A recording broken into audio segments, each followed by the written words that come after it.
భవిష్యత్తులో ఇంకా ఇలాంటివి ఎన్నో చేయాలనేటువంటిది దృఢ సంకల్పం కూడా ఉండాలి.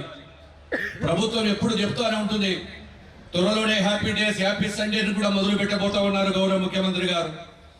ఏ సాయంకాలం అయినా కానీ కూడా ఎంతో ఒత్తిడితో ఉంటాము. ప్రతి కుటుంబంలో కూడా ఇవి మర్చిపోవాలంటే 6 నెలలకు ఒకసారి 3 నెలలకు ఒకసారి ఇయర్లీ ఒకసారి కూడా చేస్తూ ఉంటే అన్ని మర్చిపోతారు. పిల్లలు కూడా ఒకరికొకరి కలిసిపోయి ఇక్కడ జరుగుతున్నటువంటి సాంస్కృతిక కార్యక్రమాలు కావచ్చు, అదేవిధంగా హెలికాప్టర్ రైడ్ కావచ్చు, ఏది ఏమైనా ఇందాకే చూశాను మారుమూలలో ప్రాచీనమైనటువంటి డప్పు కళాకారులు కూడా వచ్చారు. వారందరూ కూడా ఈ ప్రభుత్వం ఒకటే ఆలోచన చేస్తుంది.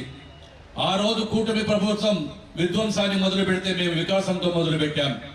ఈ రోజు వికాసంతో పాటు అభివృద్ధిని చేస్తా ఉన్నాం, సమపాలనలో చేస్తా ఉన్నాం.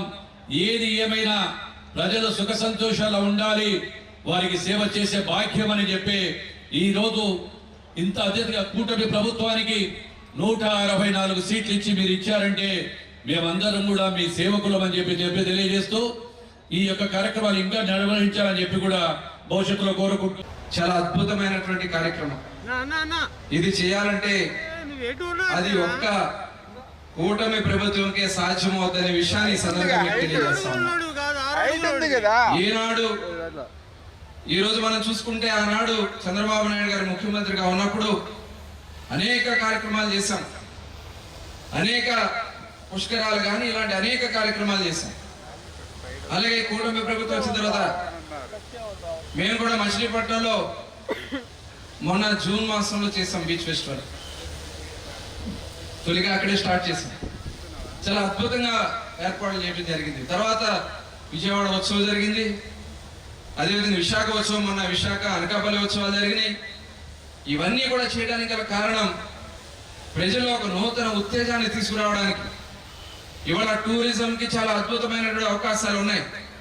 ఇవాళ సింగపూర్ లాంటి ఒక చిన్న ఐలాండ్ అది, ఇవాళ సింగపూర్ అంత అద్భుతంగా అభివృద్ధి చెందిందంటే దానికి కారణం అక్కడ తీసుకున్నటువంటి టూరిజంలో తీసుకున్నటువంటి నిర్ణయాలు.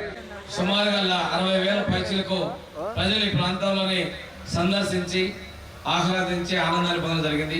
పోలీస్ శాఖ సమర్థవంతంగా వన్ వే పెట్టడం, దీనివల్ల చాలా వరకు కూడాను ఎలాంటి ఇబ్బందులు లేకుండా ట్రాన్స్పోర్ట్ని సమన్వయంగా తీసుకురావడం జరిగింది.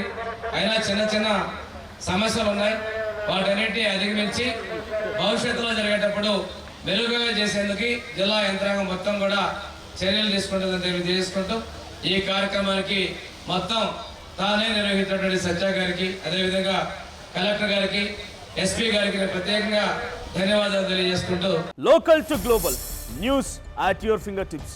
మీ చేతిలో ఒక ఆయుధం. Download R TV app. Media legend Ravi Prakash is back.